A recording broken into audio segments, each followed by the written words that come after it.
AITA for not bringing my wallet to dinner with my girlfriend to teach her a lesson. She kept pretending she forgot her wallet at home. Last night, I 28, female went out to dinner with a close friend of mine, someone I've known for years and genuinely care about. Let me give you some background first so you understand why things unfolded the way they did.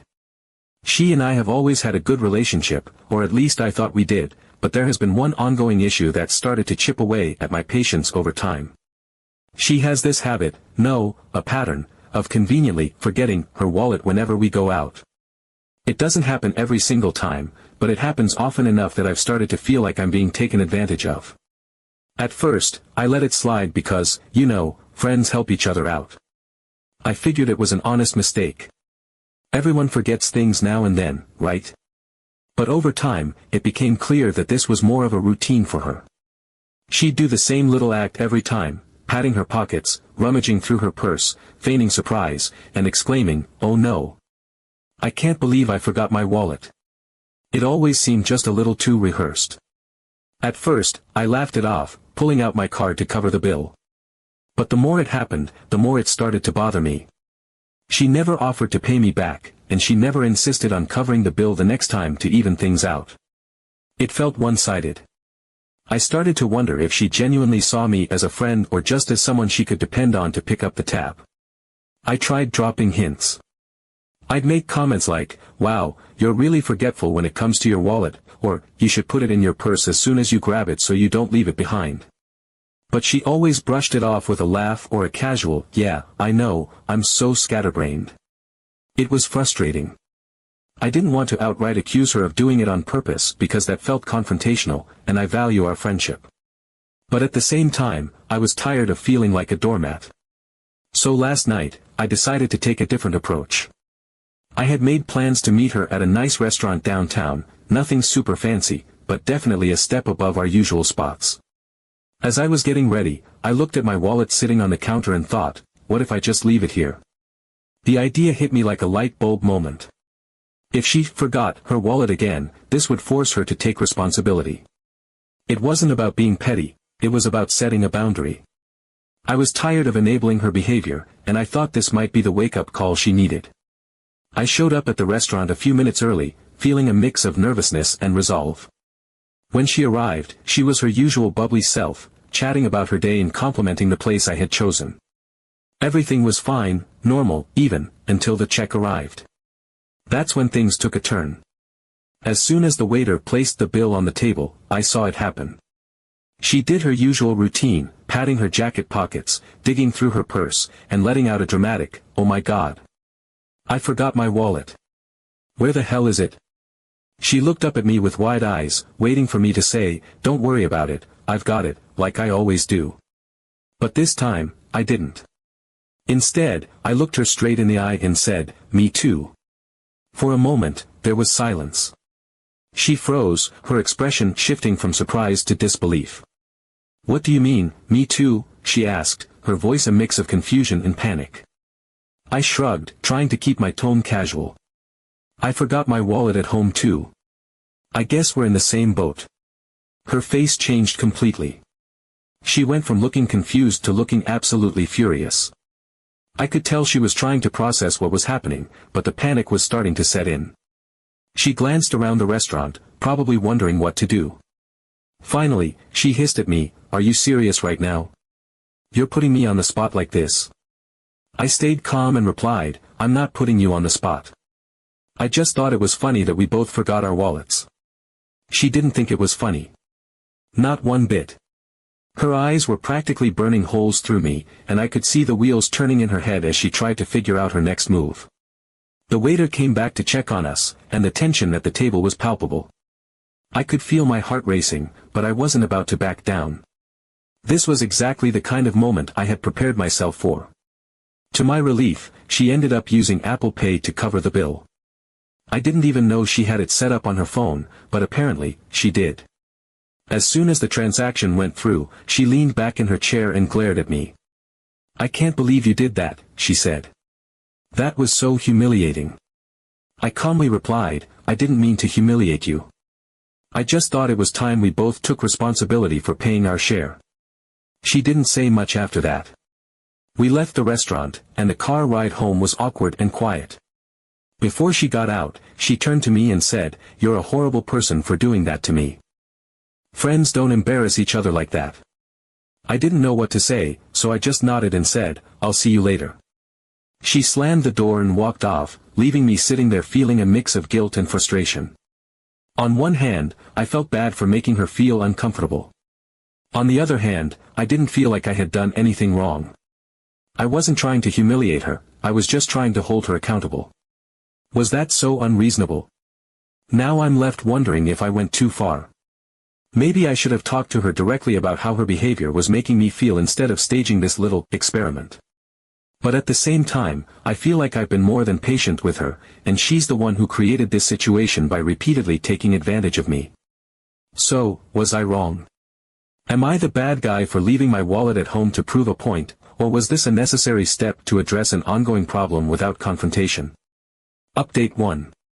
A week after the awkward dinner, I was still replaying the night over and over in my head. I had felt justified in my actions at the time, but her angry words stayed with me. "You're a horrible person for doing that to me." Was I? Had I crossed some unspoken line of friendship by letting her fend for herself? I felt a mixture of guilt and frustration, but more than anything, I felt exhausted. I didn't know how to move forward with someone who clearly didn't value fairness in our friendship. Then, seemingly out of nowhere, she texted me. Her message was short but surprisingly heartfelt. She apologized for her reaction at dinner and said she had been feeling embarrassed and caught off guard that night. She admitted she hadn't handled it well and said she wanted to make it up to me by taking me out for dinner. It was the first time in all these years she had offered to treat me, and the sincerity in her tone gave me pause. Maybe she really had reflected on her behavior. Maybe my little experiment had finally gotten through to her. After some thought, I agreed. I didn't want to hold a grudge, and I valued our friendship enough to give her another chance. We made plans to meet at a trendy pizza place downtown, one of those Instagram-worthy spots with exposed brick walls, Edison bulbs, and artisanal everything. When I arrived, she was already there, waiting at a cozy table near the window. She greeted me with a big smile and a hug, acting as though nothing had happened the week before. Her energy was warm and upbeat, and for a while, I thought maybe this dinner would mark a fresh start for us. We spent the first half of the evening catching up. She asked about my work, genuinely interested for once, and even complimented my outfit, saying I looked so put together. It was nice, comfortable, even. The tension from the previous week seemed to melt away, and I started to feel hopeful about repairing our friendship. Then the check arrived. I felt my chest tighten as the waiter placed the small leather folder on the table between us. I didn't reach for it, deciding to let her take the lead since she had been the one to invite me out. She opened it, glanced at the total, and reached into her purse. My heart was pounding in anticipation, and then it happened, the familiar pause. She froze, her hand still in her bag, and let out a soft sigh. "Ugh, you won't believe this," she said, looking up at me with a sheepish smile. "My Apple Pay isn't working, and I left my wallet at home again. Can you cover me this time? I promise I'll Venmo you as soon as I get home." I felt my stomach drop. There it was, the same old excuse, repackaged slightly but just as flimsy. After everything that had happened, she was still playing the same game. I stared at her, trying to keep my expression neutral. Inside, though, I felt a mix of disbelief and disappointment. Was she serious? Had she learned nothing? "That's weird," I said, keeping my voice calm. "You could always call the bank, or I'm sure the waiter will be okay splitting the check if you need time to sort it out." She laughed nervously, brushing off my suggestion. No, it's fine. I'll figure it out," she said, her tone casual. But I could see it, the flicker of panic in her eyes.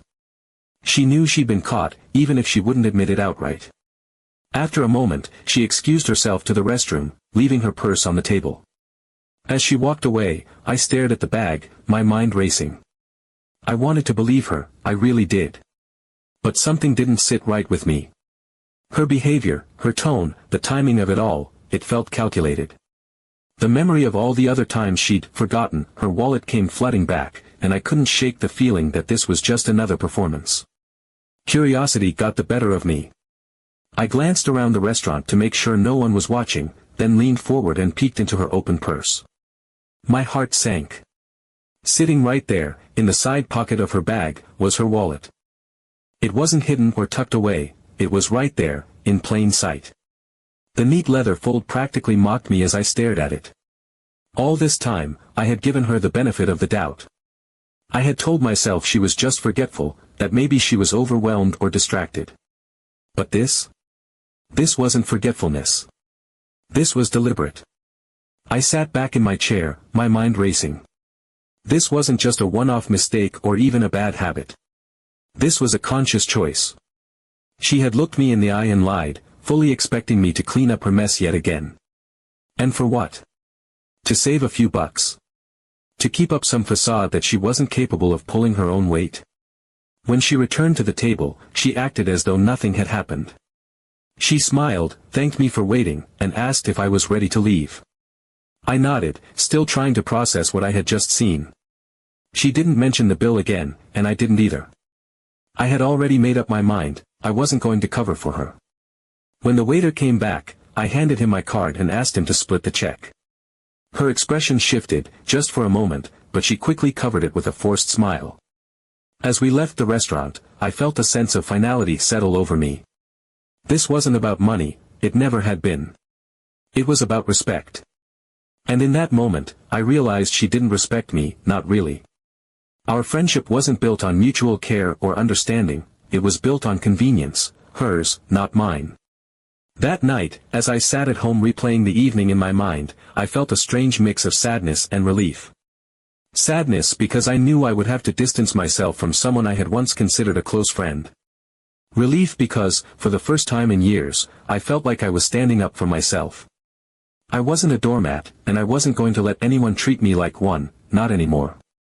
In the days that followed, I didn't hear from her.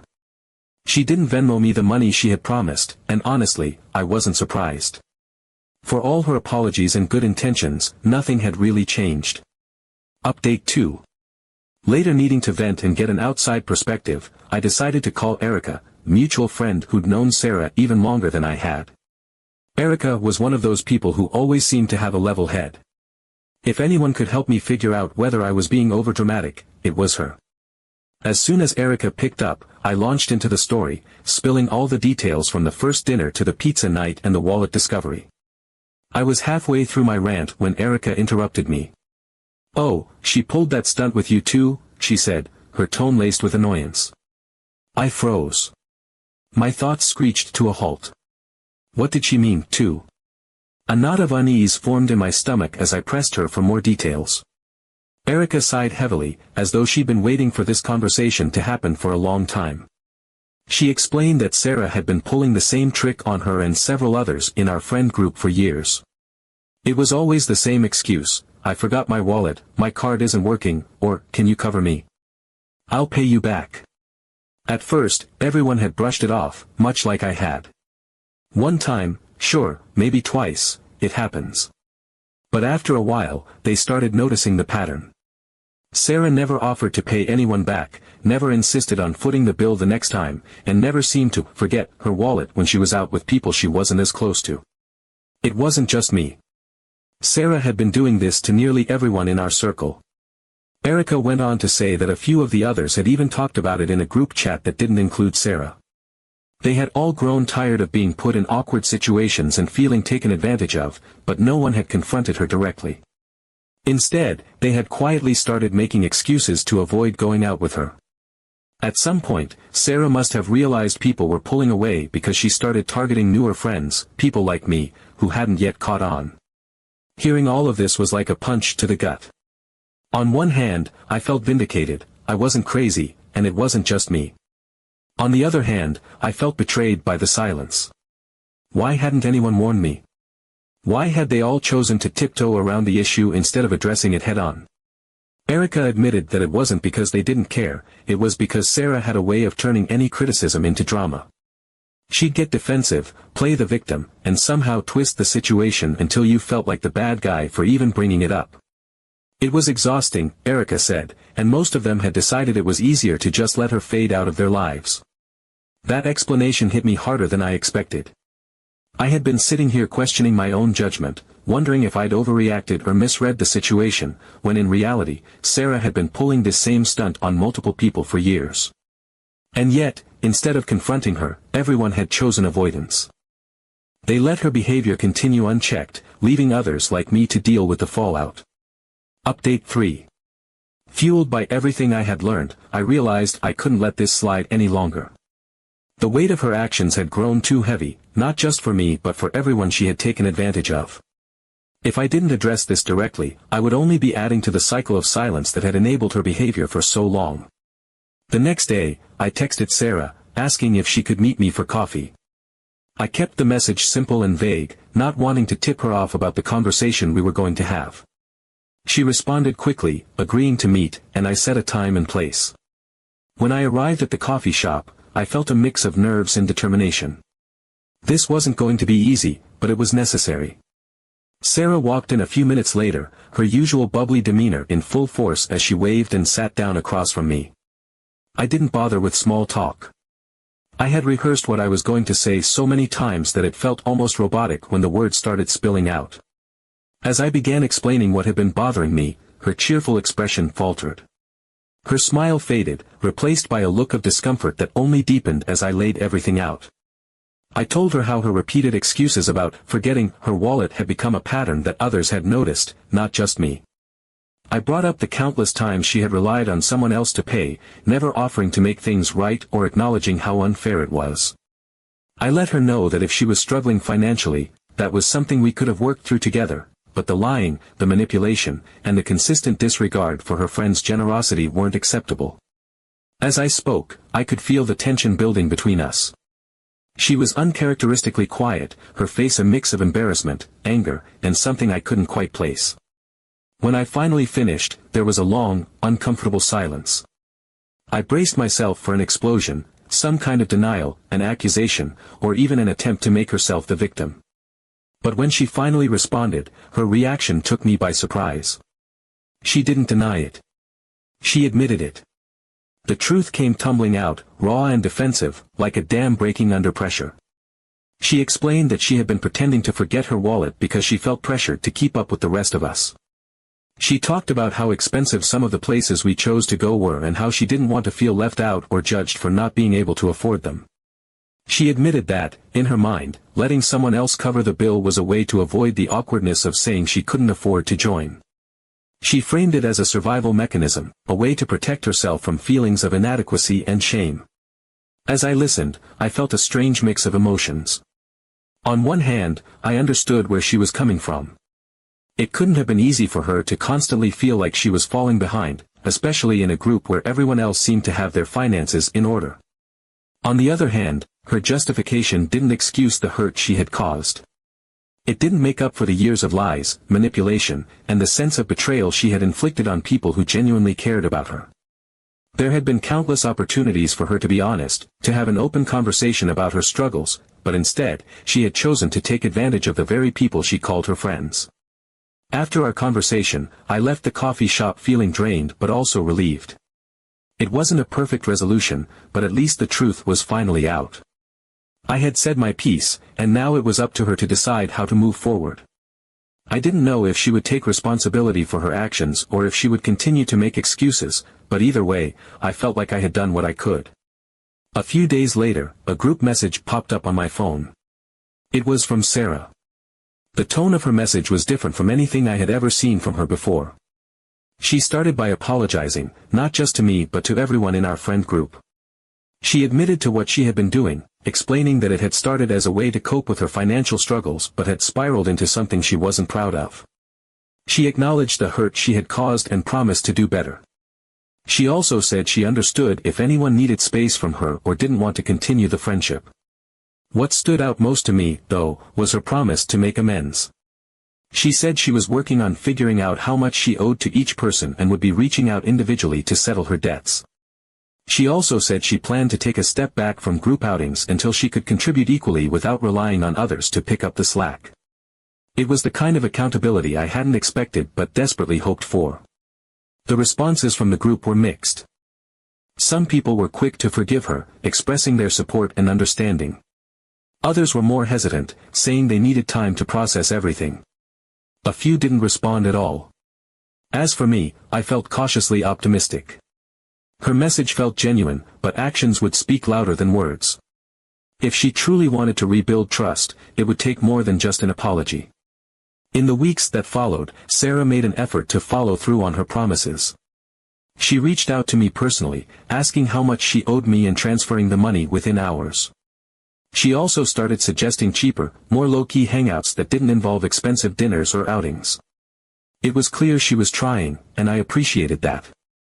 But even with her efforts, things between us didn't fully go back to normal. There was a distance that hadn't been there before, a lingering sense of caution that I couldn't quite shake. I didn't doubt her sincerity, but trust once broken is hard to rebuild.